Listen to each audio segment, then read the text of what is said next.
Boa tarde, pessoal do quinto ano. Vamos começar mais uma aula de ciências, tá certo? Espero que vocês estejam todos bem, com muita saúde. Para iniciar, nós vamos fazer a correção da atividade da aula anterior. Gostaria que vocês pegassem os livros de vocês, acompanhem e corrijam de fato, tá bom? Para ver onde vocês erraram. E se após a correção surgir alguma dúvida, é só me chamar no PV, tá bom?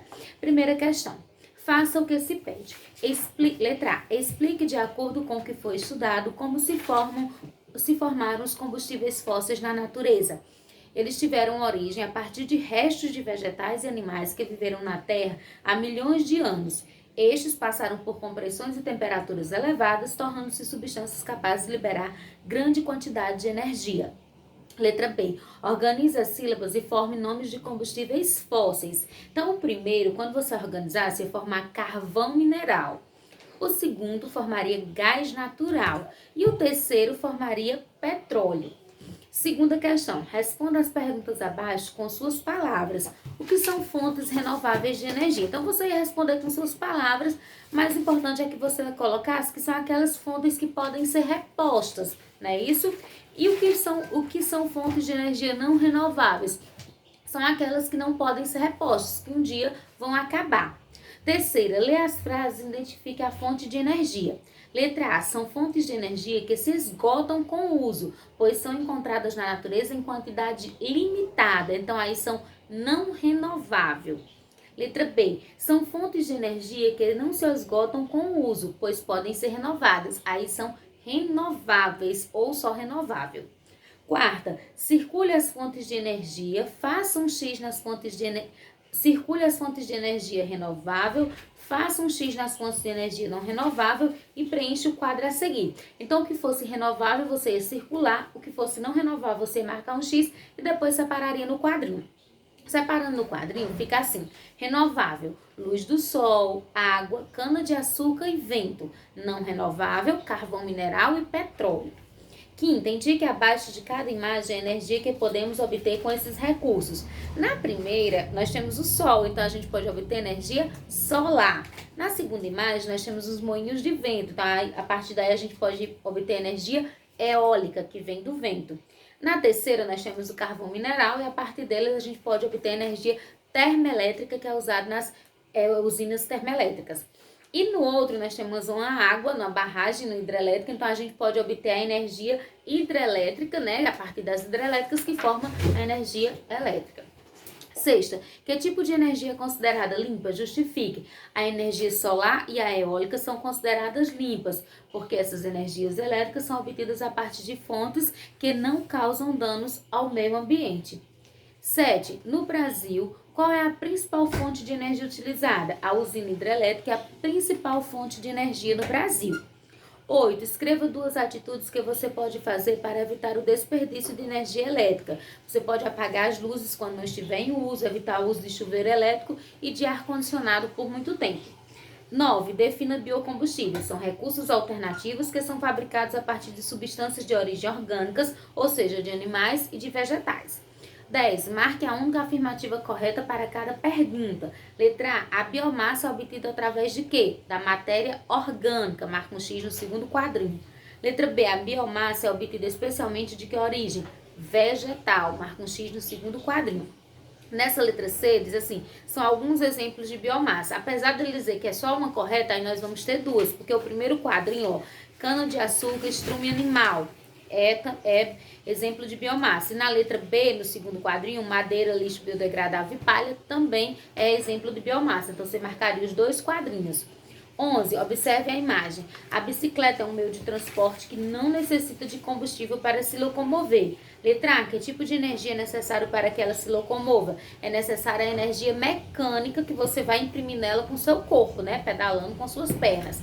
Letra B. Marque a afirmativa que justifica a sua resposta anterior. Você iria marcar o primeiro círculo, que diz assim: a bicicleta, para se locomover, precisa de energia mecânica, que a pessoa exerce sobre ela, que é resultado da energia química. Então, os alimentos que a gente ingere fornecem energia química que a gente vai transformar em energia mecânica, pedalando e movimentando a bicicleta, tá certo, pessoal? Então a gente encerra a nossa correção agora, né, isso? E nós vamos agora falar sobre o ciclo da água. Eu sei que vocês já devem ter estudado, né, o ciclo da água, então a gente vai dar uma repassada, vai dar uma revisão nisso e com certeza vocês vão entender bem porque já deram estudar nele.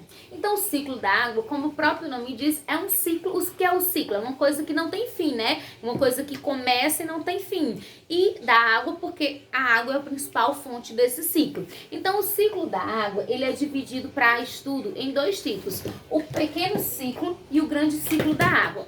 O pequeno ciclo da água é aquele que não tem a participação dos seres vivos. Por exemplo, a água do rio evapora, forma nuvem, chove, cai no rio de novo e vai continuando. Então, não houve a participação dos seres vivos.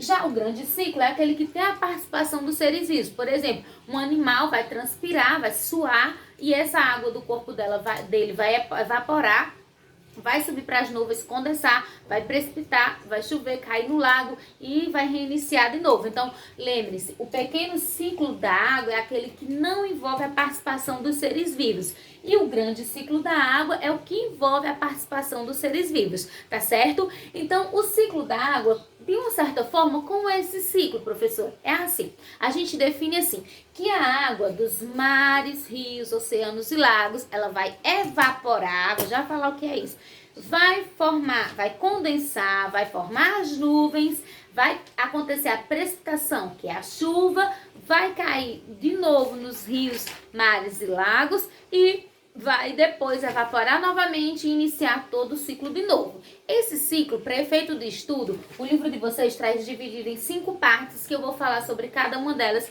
e espero que vocês compreendam. A primeira etapa é a evaporação. O que é evaporação? É passagem da água do estado líquido para o estado gasoso.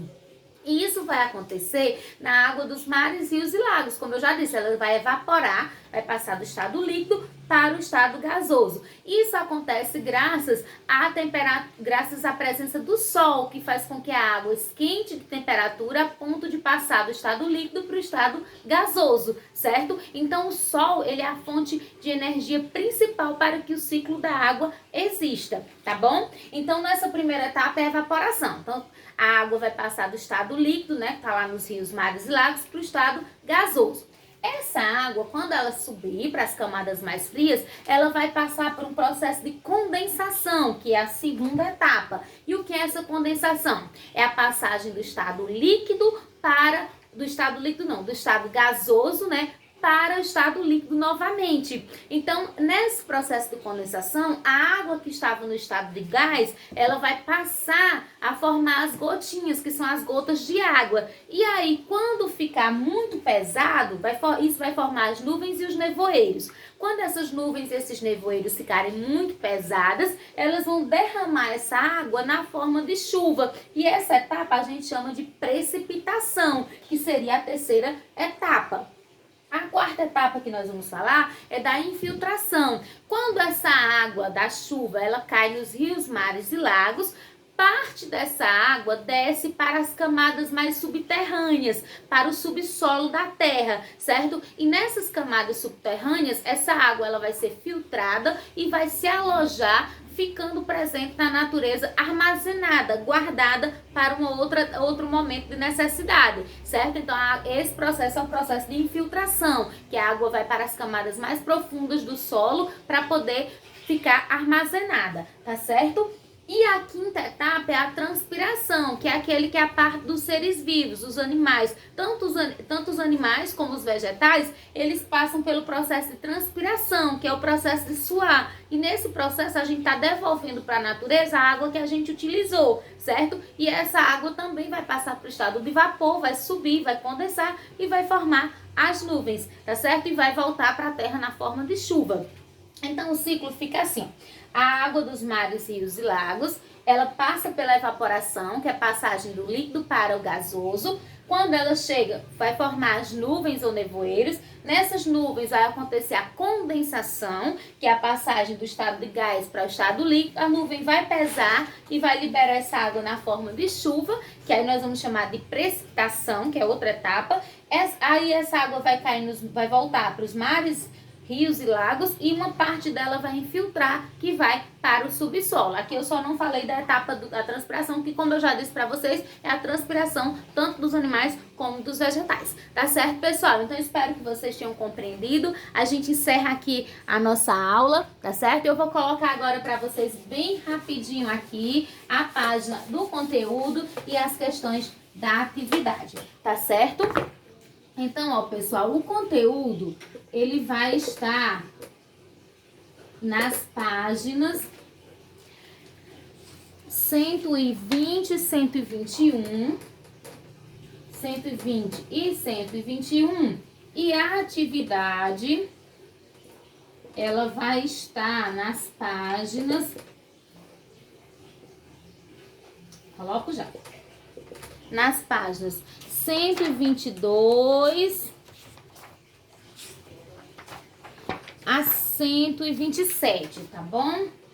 122 a 127. E as questões que eu quero que vocês façam é 1, 2, 3, 4,